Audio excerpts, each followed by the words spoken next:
in the early 80s in a Chinatown of urban Java. He didn't want his real name or address revealed, so we called him DJ for Dynamo Jack. He was only a healer, he said, but he did direct a powerful energy generated from his own body into his patients. Sometimes he used the needles, sometimes just his hands. He called the energy Qi, and it was so strong that he usually needed a grounder to hold his patients' feet.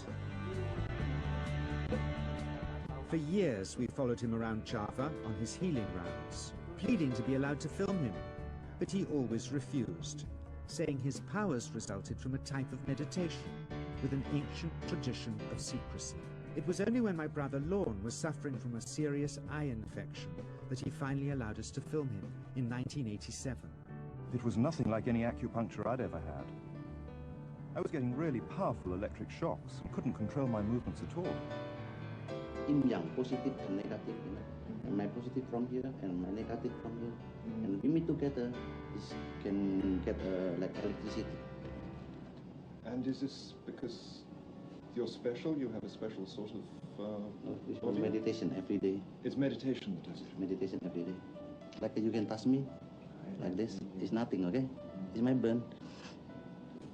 Just like this. For our sound recordist, it was also a shocker.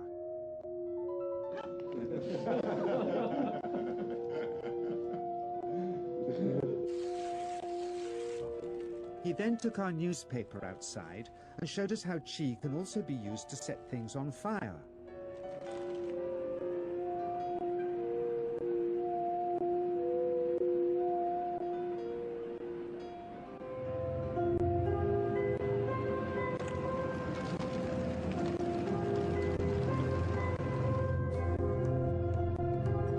When he heard we'd shown this footage in public, he was very upset and refused all our future efforts to contact him again. As the years passed, we sadly resigned ourselves to never seeing him again.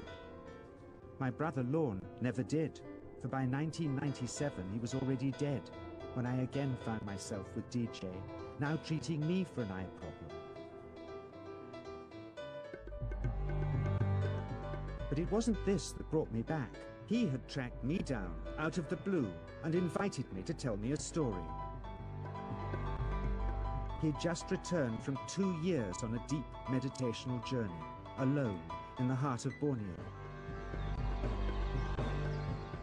Amongst his revelations, he had seen, he said, how history was moving on into great change, and the old wisdom was vanishing. So he'd called me back to film just enough of him to remind us that we all have undreamed of powers sleeping within us, and that there's nothing special about him except for his training in waking them. Grounding this patient, my cameraman Joe is having to use all his weight to keep contact. Qi is pushing him away. He seems able to control the amplitude of this Qi, like a dimmer switch, and it causes uncontrollable responses in the patients and their grounders. I can barely keep my hand on you. Fly off electricity. Sometimes signs of this passing energy can be seen in the transmitter too. This Qi stuff is only the surface, he says.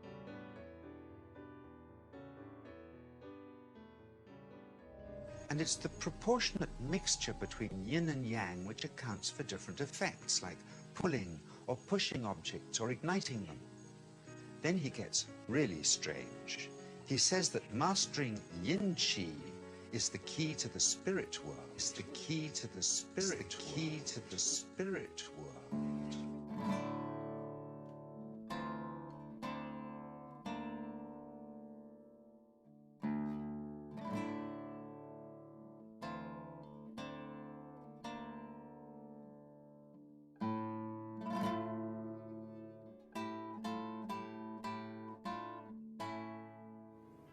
Sometimes seems a little more than academic until we can actually apply it in our lives or see it applied in our lives. It's in the late 1990s that I had the opportunity to do precisely that, when I saw the footage documenting the healing of a life-threatening condition within the body of a living woman using precisely the kinds of techniques that we're speaking about right now.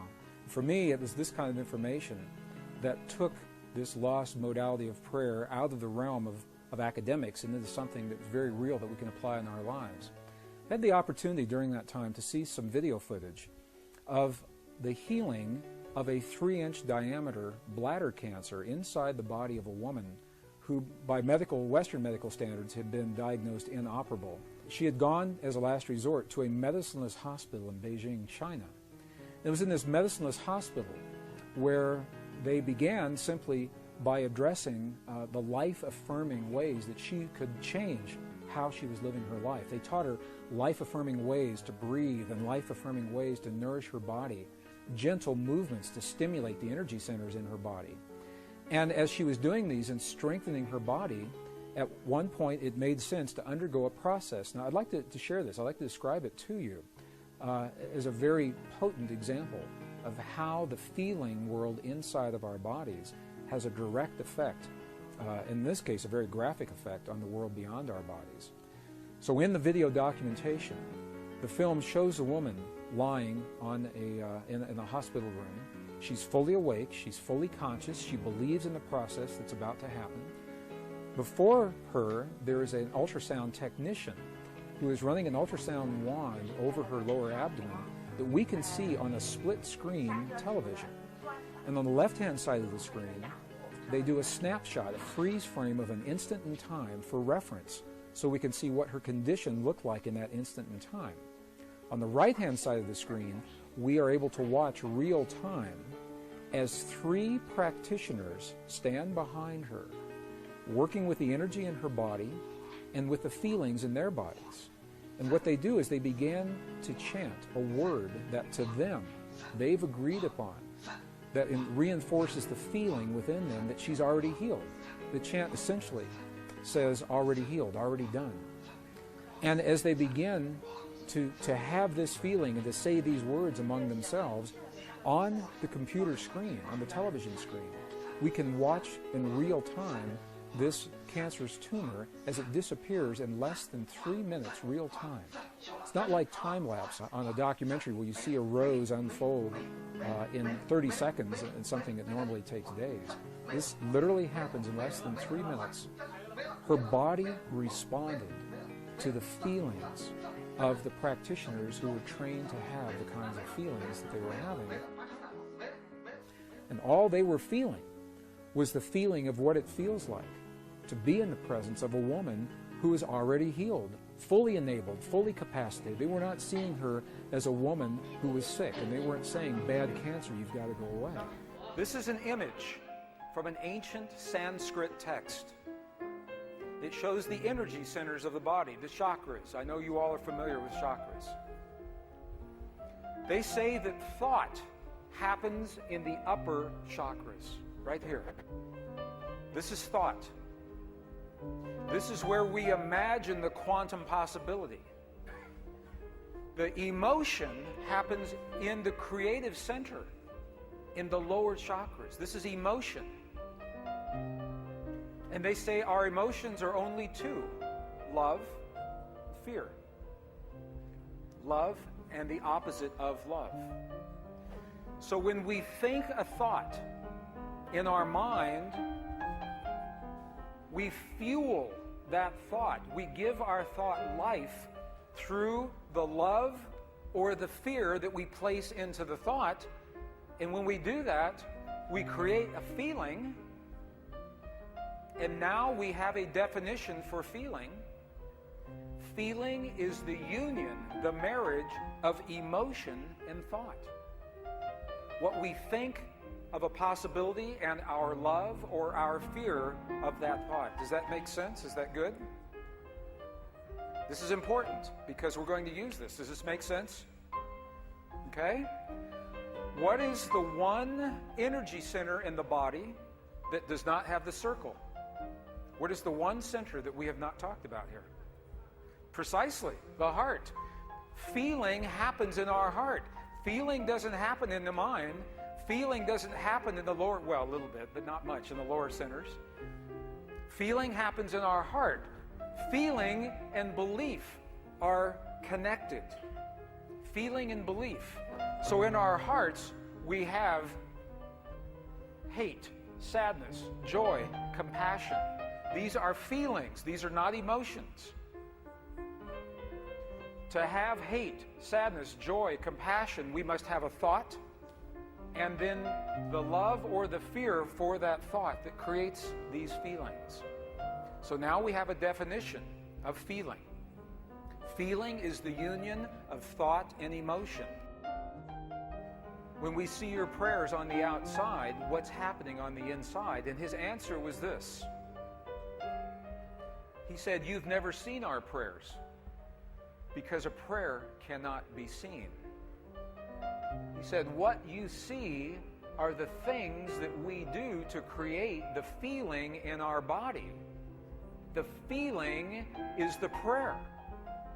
The feeling is the prayer. He's telling us right here. He's telling us in a Tibetan monastery 17,000 feet above sea level in the Himalayan mountains, this man is telling us the secret that was lost, and they practice and they live this.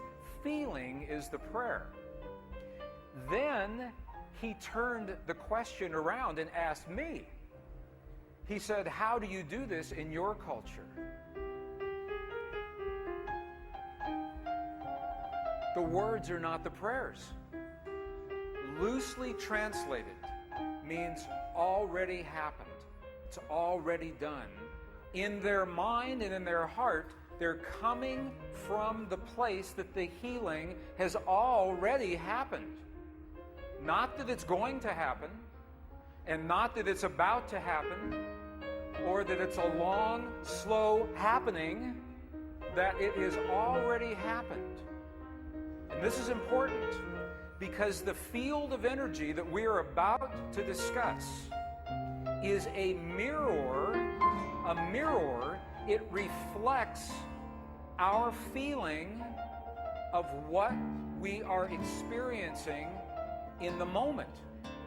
So if our belief is that our healing is about to happen, or that our perfect relationship will come to us someday, or that our abundance in the bank will happen someday, the field will keep reflecting someday, someday, someday, because it is open-ended. There is no outcome. There is no conclusion.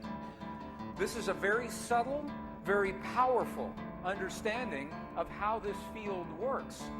This field that we're about to discuss now, the divine matrix, is a field that mirrors now, not in the future, not in the past, this moment. So what we choose to experience in our lives, we must first feel in our hearts as if it has already happened. And you'll see this in the application of the native and indigenous and aboriginal technologies. This is how they create rain. This is how they create healing. But it's only a miracle until we understand the science. Then it's no longer a miracle, it becomes a technology, a powerful internal technology. So this film was created in a medicineless hospital in Beijing, China. Medicineless hospital, no medicine hospital. I like that hospital. Compassion is this force. So the ancient instructions, how do we do this? The instructions are very precise. In the Buddhist traditions, and what we're finding in Tibet, number one, they're saying that to create the healing, to create the peace, to create the miracles, first, we must feel as if the miracles have already happened without judgment without ego. And that's hard for the Western mind. So first we must do this, to feel as if our prayers have already been answered without judgment, without ego.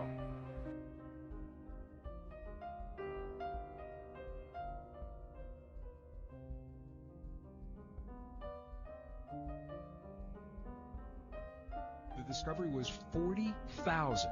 Every human, everyone listening today, I'm going to speak to you directly again, you have in your heart approximately 40,000 specialized cells that are like brain cells, but they're not in your brain. They're in your heart. They're called sensory neurites. So they are brain-like cells in the heart. They are concentrated in such a degree that they actually call this the little brain in the heart. These neurites in the heart, the little brain in the heart, they can learn independently from the neurons in our brain. They can think independently from the neurons in our brain. They can remember independently from the neurons in our brain, and they communicate with us separately from the neurons in our brain in a language that we may or may not recognize, because we are conditioned to see the world through our brain, and if we're lucky, at some point in our adult lives, we get to connect with our hearts. So we have now access to these sensory neurites. We can work with the brain independently of our heart, and I think most of us know how to do that very well. We can work with the heart independently of the brain.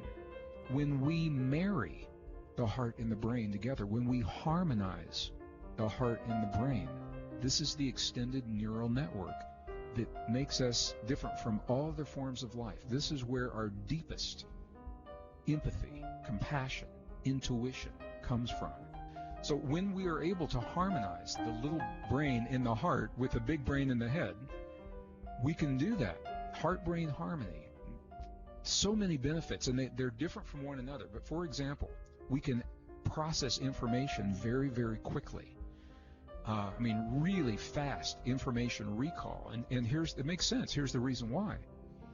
Because when we access information with our heart, with our intuition, we don't go through the logic and the fear and all the self-esteem and all the doubt that we have in our brain with our ego and our mental functions. Our heart doesn't work that way. Affirmations are very, very powerful tools to implement change in our lives anytime. But they are especially potent. Here's the key. They are especially potent if we are communicating with our subconscious in a language the subconscious recognizes through channels that the subconscious recognizes. So when we harmonize our heart and our brain, what we're doing is we're opening, it's a hotline to the subconscious. That's where we would introduce our affirmations of our perfect relationships or our healing. This is where the healing begins in our bodies.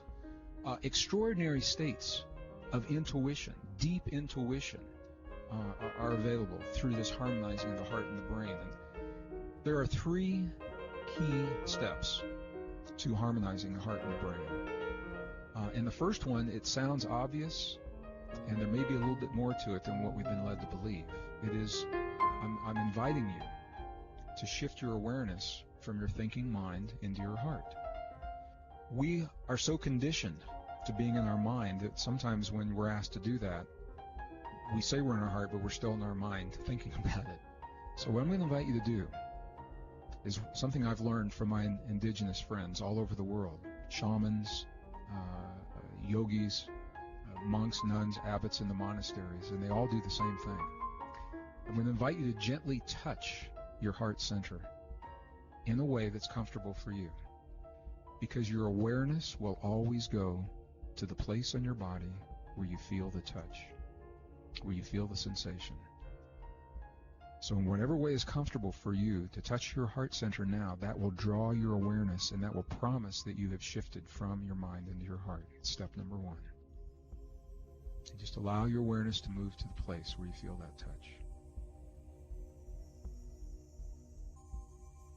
Yes, I'm going to invite you now, I'm going to invite you to slow your breathing Just a little bit, maybe 5 seconds on the inhale, or 5 seconds on the out.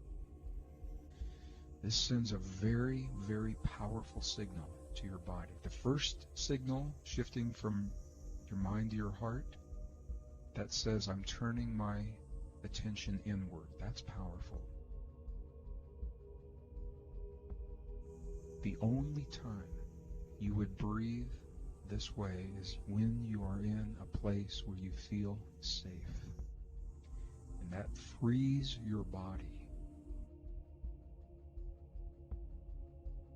And when that happens, it awakens the healing chemistry. We're now giving our body permission to awaken the healing chemistry in our bodies. Powerful immune response, anti-aging hormones, all of those.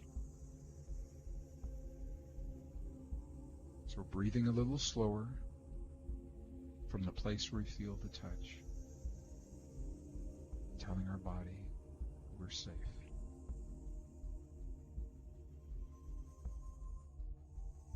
I'm going to invite you now to create a feeling in your heart where you feel the touch, where you're breathing. Appreciation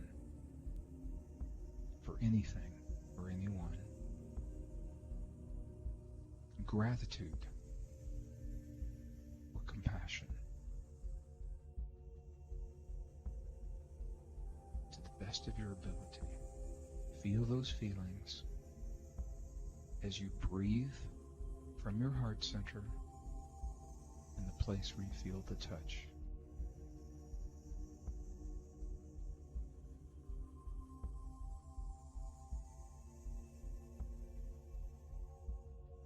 All right, and if you'll take one more deep breath, please.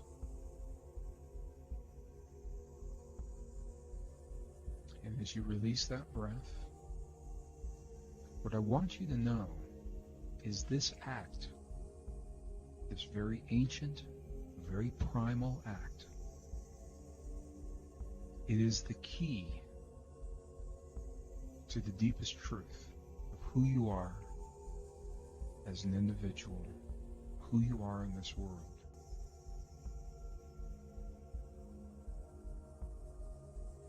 This is where the super learning comes from, or when you're working to solve or create something new, a new painting, a new piece of music, to write a book, to create poetry, something new, it comes from this deep space.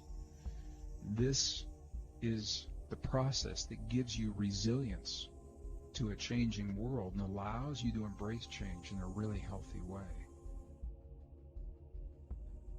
So you're shifting your awareness from the act of harmonizing your heart and your brain, but I want you to know that the cascade of biochemical connections that you have initiated, it doesn't end when you open your eyes. It doesn't end when you take that deep breath. They will continue, and what the laboratory studies have shown, again, is that they will last at least 6 hours. The immune response in your mouth, the SIGA immune response, most powerful, first line of defense in our immune system, is kicked into overdrive from doing this right now, and it lasts over 6 hours. And all you did was to have a feeling and to breathe in the most natural way. And I've had people say to me, Greg, it can't be that simple. And I say, I believe it is precisely this simple, because we live in a world that is simple until we make it complex. Nature is simple. Science is simple. Until we use big words and a lot of equations to describe that world. But it all comes down to you and me, Earth and God. And that relationship has to be a simple relationship.